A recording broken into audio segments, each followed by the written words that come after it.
Now, polymorphism becomes very interesting when we work with what we call polymorphic collections of objects. So here in our main file, on the top, let's include the vector header file. Now in our main function, let's delete all this code and create a vector of widgets. We call it widgets. Now here we call widgets.pushback. First we add a text box, then we add a checkbox.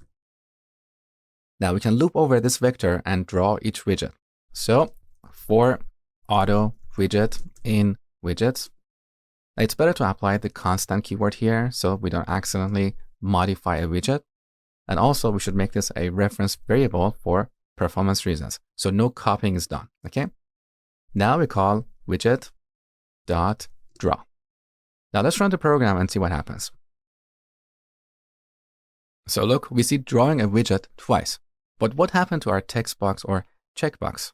Well, the reason we don't see the proper messages is because here we have a vector of widget objects.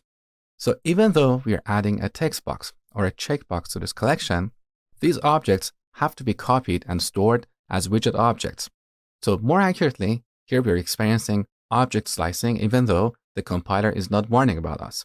So because we have a vector of widget objects, when we call the draw method, obviously the draw method of the widget class is called. Now earlier I told you that this is called static or early binding.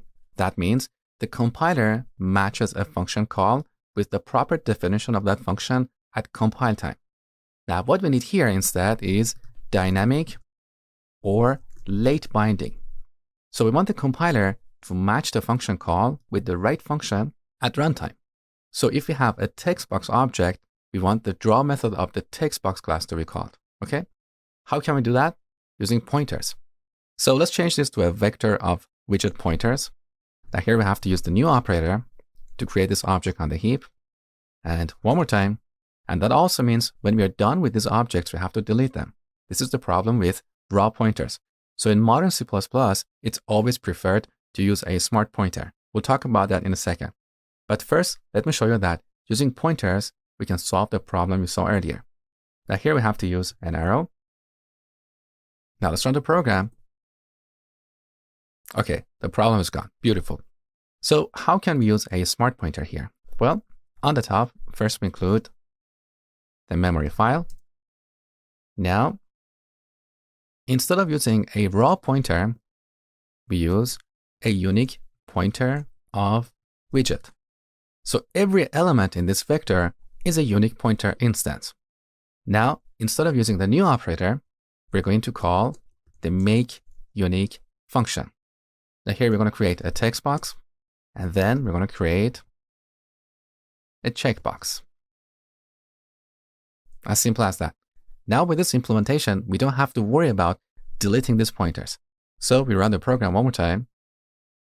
We get the same result as before. So now what we have here is called a polymorphic collection. So each object in this collection can take a different form at runtime.